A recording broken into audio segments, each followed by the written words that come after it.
most of all these increments only have to do with any money that has to be paid by a migrant. You know, the visa fee, the migrants have to pay it. Like the ILR fee, the migrants have to pay it. The IHS fee, the migrants have to pay it. And these are the areas where they seem to increase. One of the reasons why it's very obvious is because even with this rise, there wasn't a compensatory rise in your salary.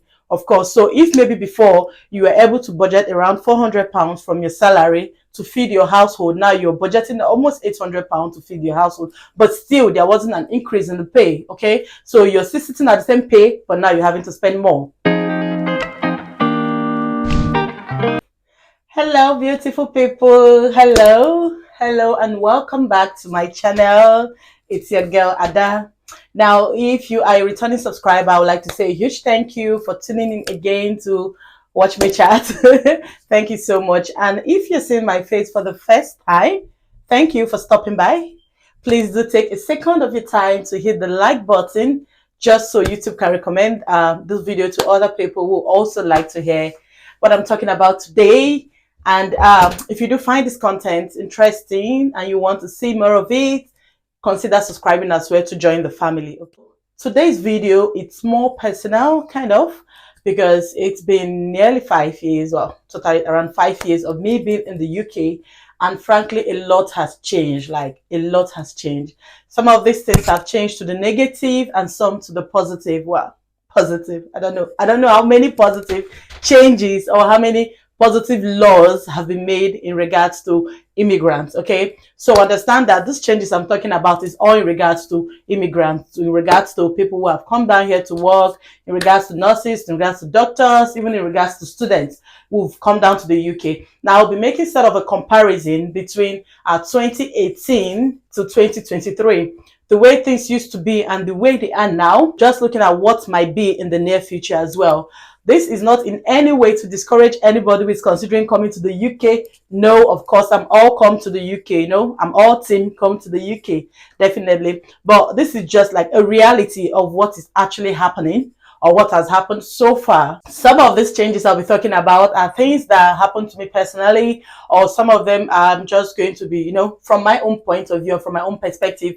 Of course, you're welcome to definitely drop your own comments under the comment section, your own experiences so far. You're also welcome to disagree with me. If you want to find out everything I'll be talking about in this video and also some positive things that have happened, please do watch this video to the very end, okay? Watch the video to the very end. I'm sure you find value for your time. So the very first thing that I've noticed have changed will be the reception of people towards you. Okay, in this context, when I'm talking about people, I'm talking about the locals, like the British people. Towards you, I mean an immigrant, okay? So 5 years back, I would say the reception was more warm and welcoming, okay?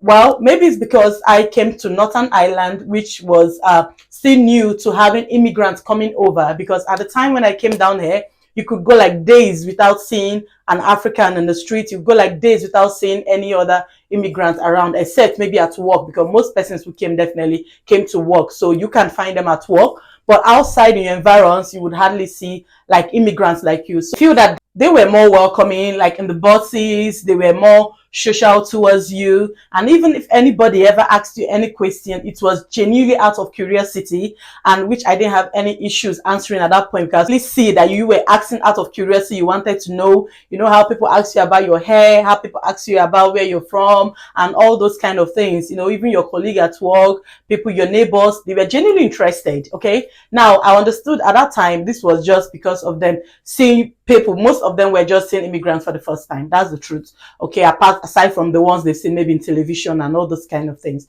So they were more receptive in the schools, they were more receptive, the parents were more welcoming.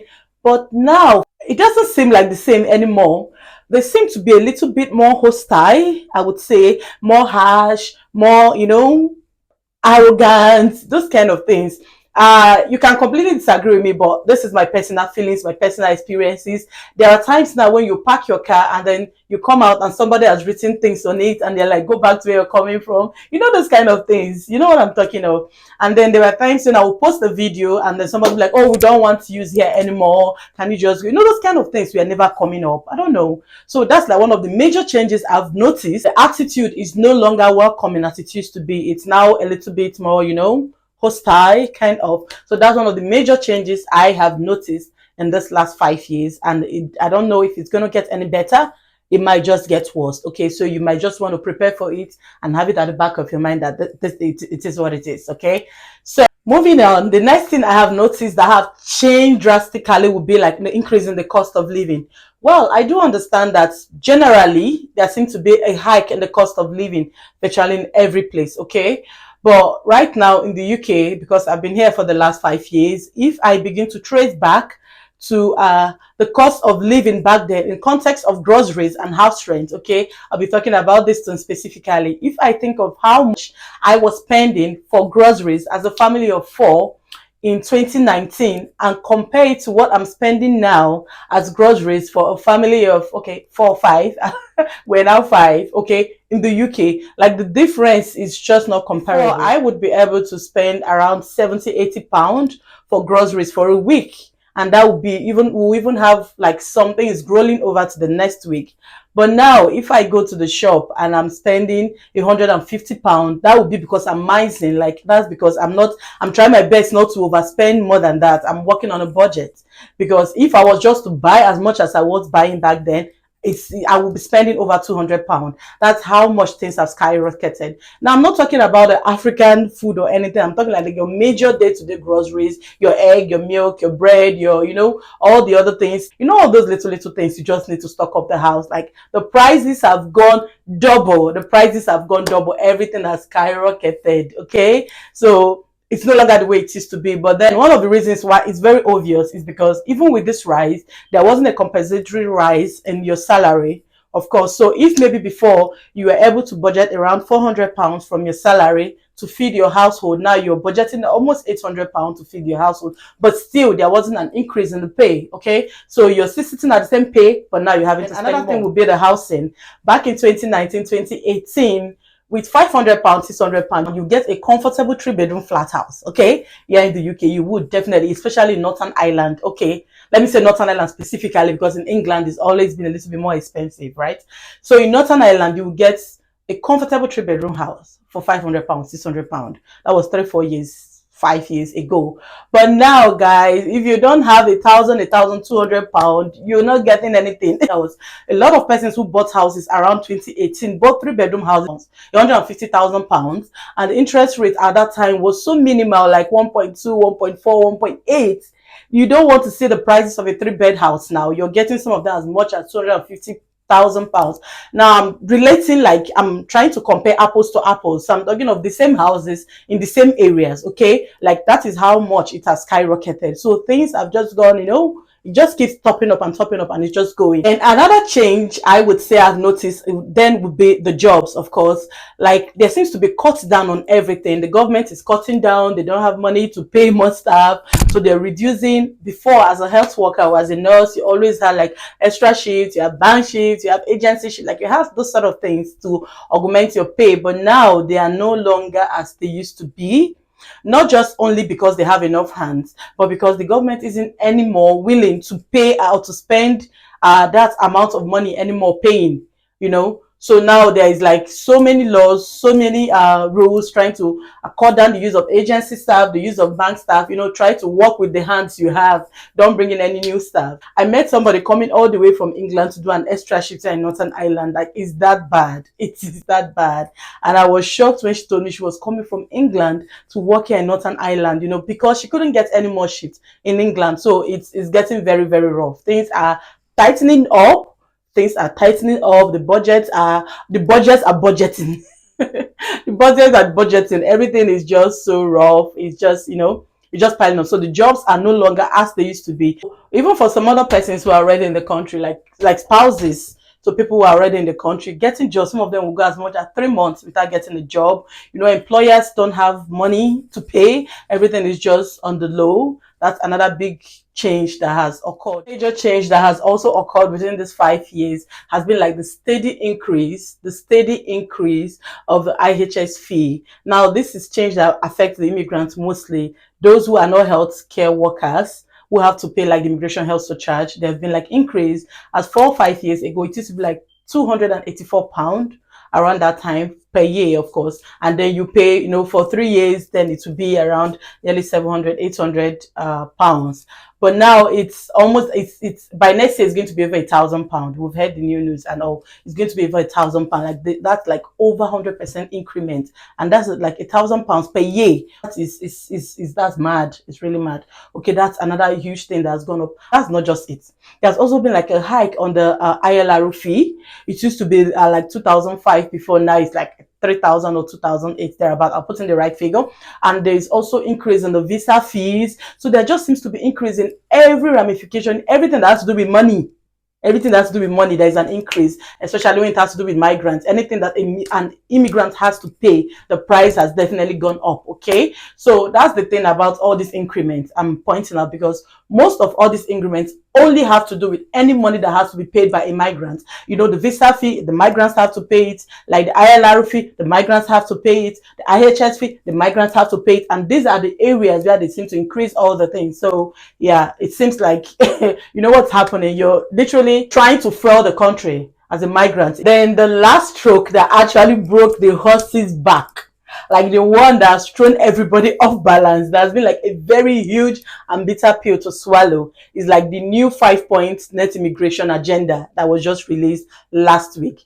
Guys, that one, that particular one, it sent people into panic attack. Like, you will begin to ask yourself, like, what kind of a country would make such harsh and tough decisions on their migrants? Now, these are not just migrants. These are people who contribute like massively to the economy of this country, okay? These are people who contribute massively in terms of labor. We know what will happen to the NHS if these migrants were not there. Like, they themselves know what will happen if we are not there. We know what will happen if these taxes that these people pay are withdrawn from the system. You know what will happen if they're not there. Like, these are people that contribute so much to your economy, and then you make such laws asking them to only come in and work for you, but not coming with their family, especially coming from a first world country that seems to value family time. Man, I'm not going to say I'm disappointed, I mean, it's your country, it's your rules, you do whatever you like with it, but I would expect actually more from the United Kingdom. So it is what it is. The new law there, if you haven't seen it, I've posted a video about, like a verbatim video. I tried my best not to paraphrase whatever was said by him. I just posted it the way it was, so you can hear exactly what he was saying about the health and care workers and not being able to bring in their dependents from spring next year, which is like April, March next year. So you can come in, all right, as a health and care worker, but you're no longer going to be allowed to bring in your family. You can no longer bring in your wife or your spouse or whatever. You can no longer bring in your kids, but yes, you can of course come in and work. Okay, we're already aware of the one that says the students can come in from January, of course, to school, pay the school fees, do everything, but still they can't bring in their family, right? Good. So these are so many other things that have happened in the last 5 years, but this particular one that happened last week, it's a bit, it's quite harsh. Like, it came out as being very harsh to the migrants, considering how much these people actually contribute to the economy, because it's not just about the NHS will literally crumble if those immigrants are not there to work. Okay, I'm not talking of just Africans. This cuts across everybody who is not from the UK. It cuts across Africans, Asians, Caribbeans, wherever you're coming from. So far, you're not originally British. This cuts across everybody, okay? They are no longer going to be allowed to bring in their family with them when they come in here. Now, a lot of persons have tried to paraphrase. A lot of persons have tried to read meaning into things, trying to say, are the doctors and nurses exempted? Are they not? Is it just going to be the senior carers? A lot of things are going on. This was the news. It has been passed into law. Probably by the time when they pass it into law, it will be more clear and more specific exactly what they mean. But what they had mentioned was the health and care worker. So anybody who is under the health and care worker visa, guys, I would say this actually does concern you. Well, but you do have from now to spring to bring in your family. If they are not here already, you might just want to hurry and, speed up that process, because the kind of laws, the kind of rules that seem to be coming out from this country are a bit harsh, and they just, blot it out, like, without caring what it means to anybody or anything. So a lot of things have changed, okay? Has there been any positive change in this last 5 years?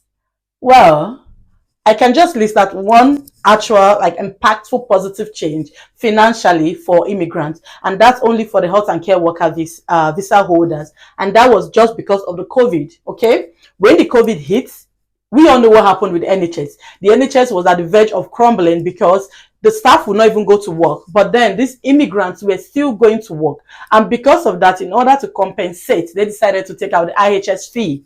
Okay, that was good. Applause for them. That was great. They decided to take out the IHS fee, and they even went as much as refunding all those who had paid in the last how many years. They were all refunded back. Okay, now that was a very good move, and the health and care workers were very happy. Everybody appreciated them. But that seems to be like the only positive thing I can say I have seen or heard in this country in the last 5 years as regards immigrants. Aside from that, any other treatment that has to do with immigrants, guys, it's not soft. Okay, it doesn't seem to be soft. So while you're thinking of where to migrate to, while you're packing your bags, while you're deciding where to go, where not to go, while you still have the chance to make the decision, just, get your facts right. Okay, get your facts right, do your research properly, know where you want to go, make sure that these laws will not hold you or bite you in the butt. Okay, because these laws are quite harsh and very volatile right now. So that is it. That's all I have to say. So please, if you do find this content at any point interesting, you want to watch more of me rant, hit the subscribe button, share this video to anybody who you think will also like to watch it.